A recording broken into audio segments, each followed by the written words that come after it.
पृथ्वी पर एक जगह ऐसी है जहां आज कोई शेर नहीं है, कोई बाघ नहीं, कोई भालू भी नहीं, जहां आज का सबसे बड़ा स्थलीय शिकारी एक मच्छर जितना छोटा कीड़ा है। ये जगह है अंटार्कटिका। लेकिन एक सवाल, क्या ये हमेशा से ऐसा ही था? क्या होता अगर मैं आपसे कहूं कि एक समय यही अंटार्कटिका पृथ्वी का सबसे जीवंत, सबसे हरा भरा और सबसे खतरनाक महाद्वीप था, जहां आज सिर्फ बर्फ है।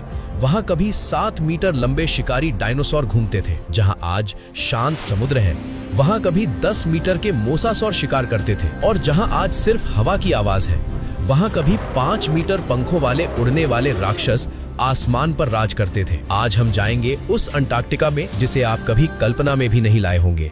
पहले बात करते हैं आज की। पृथ्वी पर अगर सबसे कठोर, सबसे वीरान जगह ढूंढनी हो तो जवाब एक ही है, अंटार्कटिका। ये आकार में ऑस्ट्रेलिया और यूरोप दोनों से बड़ा है, फिर भी यहाँ एक भी इंसान स्थायी रूप से नहीं रहता। ये पृथ्वी का एकमात्र महाद्वीप है जिसे इंसानों के लिए रहने लायक नहीं माना जाता। कारण पृथ्वी का सबसे ठंडा, सबसे सूखा और सबसे तेज हवाओं वाला महाद्वीप, और इसी वजह से यहाँ इंसान तो दूर, लगभग सभी जानवर भी इससे दूर रहते हैं। आम धारणा के विपरीत यहाँ ध्रुवीय भालू भी नहीं पाए जाते। पूरे साल यहाँ रहने वाला सबसे बड़ा स्थलीय जीव एक कीड़ा, जिसे कहते हैं अंटार्कटिक मिज, और यही इस पूरे महाद्वीप का सबसे बड़ा स्थलीय शिकारी भी है। और ये भी पूरे महाद्वीप में नहीं, केवल उन तटीय इलाकों में मिलता है जहाँ बर्फ नहीं जमती। अंदरूनी हिस्सों में तो सूक्ष्म जीवों के अलावा कुछ भी नहीं, और ये बर्फ भी साधारण नहीं है। कुछ जगहों पर बर्फ की मोटाई लगभग 4.8 किलोमीटर यानी 3 मील तक पहुँचती है। पृथ्वी का 70% मीठा पानी इसी बर्फ में कैद है। लेकिन यहाँ एक रहस्य छिपा है, अंटार्कटिका हमेशा से ऐसा नहीं था। इसका बर्फीला युग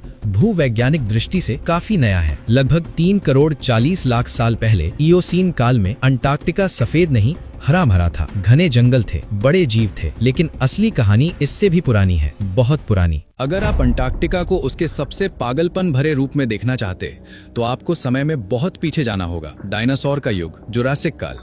उस समय सुपर महाद्वीप पैंजिया धीरे धीरे टूट रहा था, लेकिन अभी भी अंटार्कटिका जुड़ा हुआ था, ऑस्ट्रेलिया से, भारत से और विशाल गोंडवाना से। उस समय अंटार्कटिका की स्थिति आज के दक्षिणी चिली और अर्जेंटीना जैसी थी। तापमान लगभग 17-18 डिग्री सेल्सियस, यानी एकदम सुहाना मौसम। जहां आज केवल ग्लेशियर और चट्टाने हैं, वहां उस समय थे घने जंगल, कोनीफर, फर्न और बेनेटाइट्स पौधों से भरे, नदियां, झीलें, दलदल और छोटी धाराएं। और क्योंकि अंटार्कटिका दुनिया के बाकी हिस्सों से जुड़ा था, जानवरों का यहां पहुंचना तय था। इसी समय जुरासिक काल के शुरुआती दिनों में पहले डायनासोर अंटार्कटिका में दिखाई देने लगे। सबसे अधिक अध्ययन किया गया क्षेत्र है हैंसन हिल माउंट किर्कपैट्रिक। यहाँ घूमते थे कोएलोफिसॉइड डायनासोर, फुर्तीले और तेज शिकारी। मासोस्पोंडिलिड, आश्चर्यजनक रूप से छोटे, हिरण जितने। ग्लेशियलोसॉरस, लगभग 6 मीटर लंबा, एशियाई हाथी जितना भारी। एक दिलचस्प बात, जुरासिक अंटार्कटिका में आदिम और विकसित डायनासोर एक साथ रहते थे। ये कुछ ऐसा ही था जैसे आज प्राचीन मानव वापस आ जाएं और हमारे साथ रहने लगे। और इन डायनासोरों के साथ साथ थे बड़े बड़े भृंग और कॉकरोच भी।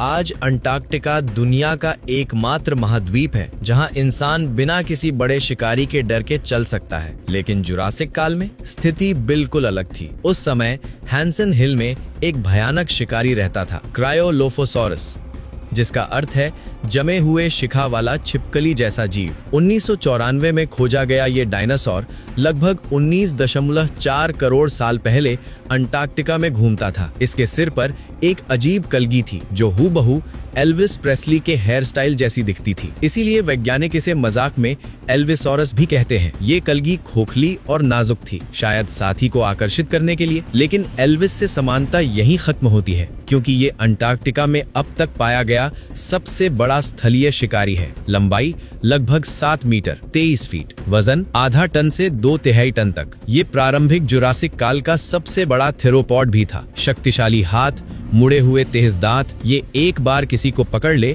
तो छुड़ाना लगभग नामुमकिन था। इसका भोजन मुख्य रूप से अन्य डायनासोर, साथ ही डायमॉर्फोडॉन और सिनोडोंट भी। लेकिन सबसे चौंकाने वाली बात, कई जीवाश्मों में नर भक्षण के संकेत मिले हैं। एक मामले में तो एक छोटा क्रायोलोफोसॉरस एक बड़े वयस्क का शव खाते हुए पाया गया। शायद इसका मतलब यही है कि भूख ज्यादा हो तो कुछ भी भोजन बन सकता है। जैसे जैसे पैंजिया टूटता गया, अंटार्कटिका धीरे धीरे और दक्षिण खिसकता गया। भारत अलग हुआ, ऑस्ट्रेलिया अलग हुआ और लगभग 8 करोड़ 50 लाख साल पहले अंटार्कटिका लगभग पूरी तरह अलग थलग हो गया। लेकिन इसके बावजूद यही था अंटार्कटिका का सबसे भव्य दौर। गर्मियों में तापमान 25 डिग्री सेल्सियस तक, आज के केन्या जैसा। जंगल बदल गए, अब पोडोकॉर्प, अराउकारियन और फूल वाले पौधे। लेकिन एक समस्या थी, लंबी रातें। सर्दियों में लगभग 4 महीने तक लगातार अंधेरा, केवल सितारों, चांद और ज्वालामुखियों की चमक यही एकमात्र रोशनी थी। फिर भी जीवन ने रास्ता ढूंढ लिया। देर क्रिटेशियस काल में अंटार्कटिका अपने स्वर्ण युग में था। यहाँ कई प्रकार के डायनासोर रहते थे। सबसे आम था अंटार्क्टोपेल्टा, एक एंकाइलोसॉर, लंबाई 4 से 6 मीटर, वजन एक मादा बाइसन जितना। इसके शरीर पर कठोर अस्थि प्लेटें, एक मजबूत कवच। लेकिन इसे असली खतरनाक बनाती थी इसकी पूंछ। इसकी पूंछ में लंबी और चपटी अस्थि प्लेटें थी,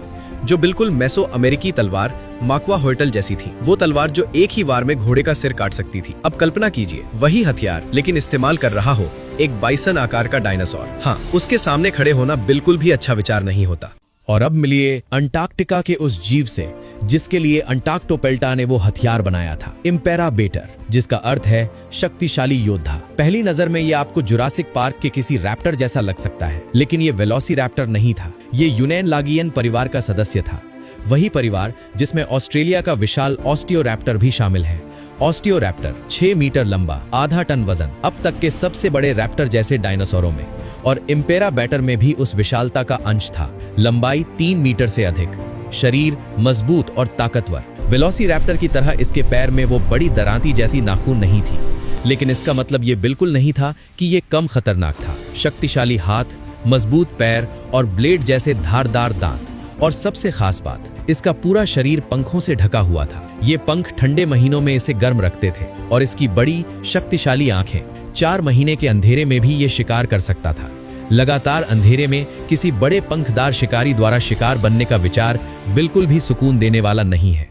जमीन पर थे डायनासोर, आसमान में था विशाल टेरोसोर, 5 मीटर पंखों वाला। लेकिन अगर मैं उस समय अंटार्कटिका में होता तो मैं समुद्र के पास भी नहीं जाता, क्योंकि अंटार्कटिका के समुद्रों में रहता था मेसोजोइक काल का सबसे बड़ा समुद्री आतंक, मोसासौर। यहाँ कम से कम 5 अलग अलग प्रकार के मोसासौर मौजूद थे। इनमें था कुख्यात मोसासौरस लेमोनेरी, लंबाई लगभग 10 मीटर 33 फीट। विशेष तकनीक, रैचेट फीडिंग, शिकार को कन्वेयर बेल्ट की तरह निगलना। इसके लचीले जबड़े से शिकार धीरे धीरे बेहद दर्दनाक तरीके से अंदर खिंचता चला जाता था। और इसके साथ था टैनिवासोरस, 8 मीटर लंबा। इसका थूथन एक जैविक हथौड़े जैसा, यह हर प्रकार के शिकार पर टूट पड़ता था। और फिर था प्लियोप्लैक्टिकार्पस, 6 मीटर लंबा, गहरी आंखें, गहरे समुद्र का शिकारी। लेकिन इसके जीवाश्म नदियों में भी मिले हैं, यानी भले ही आप समुद्र से दूर अंदर की ओर चले जाएं, आप मोसासौर से पूरी तरह सुरक्षित नहीं थे।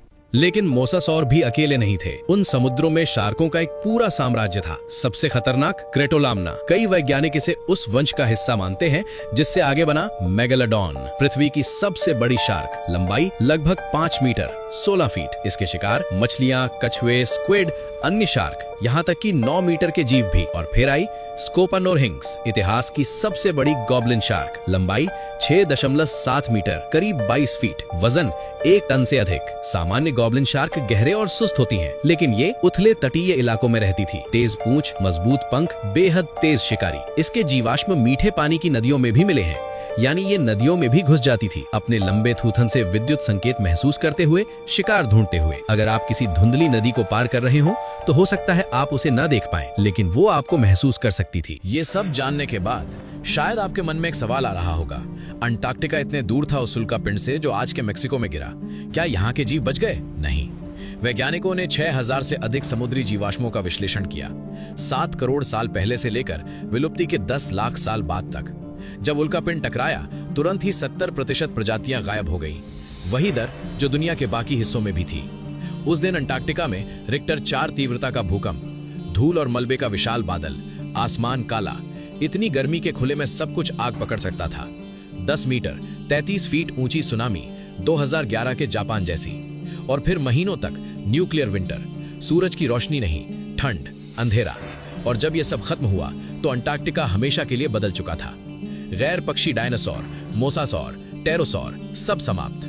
हालांकि कुछ जीव थोड़े समय तक बचे रहे, जैसे एडाफोडोन और क्रेटोलाम्ना की वंशावली से ही आगे चलकर बना मेगालोडॉन। तो दोस्तों, अब जब भी आप अंटार्कटिका की बर्फ की तस्वीर देखें, याद रखिए उस बर्फ के नीचे, उस जमीन में दबे हुए हैं उन जीवों के जीवाश्म जो कभी पृथ्वी के सबसे खतरनाक शिकारियों में से थे। वहाँ कभी दौड़ता था 7 मीटर का क्रायोलोफोसॉरस, वहाँ कभी तैरता था 10 मीटर का मोसासॉरस, और वहाँ कभी उड़ता था 5 मीटर पंखों वाला एक आकाशीय राक्षस। आज वो दुनिया नहीं है, लेकिन इतिहास की परतों में वो अभी भी जिंदा है। अगर इतिहास के ऐसे अनसुने रहस्य आपको भी रोमांचित करते हैं जो आपको किसी किताब में नहीं मिले, तो अभी टाइमएक्स मिस्ट्री को सब्सक्राइब करें, बेल आइकन जरूर दबाएं ताकि हर नई मिस्ट्री सबसे पहले आप तक पहुंचे। और कमेंट में बताएं इस पूरे वीडियो में आपको सबसे ज्यादा कौन सा जीव डरावना लगा, क्रायोलोफोसॉरस, मोसासॉर या वो गॉब्लिन शार्क जो नदियों में भी घुस जाती थी। मिलते हैं अगले रहस्य में टाइमएक्स मिस्ट्री के साथ।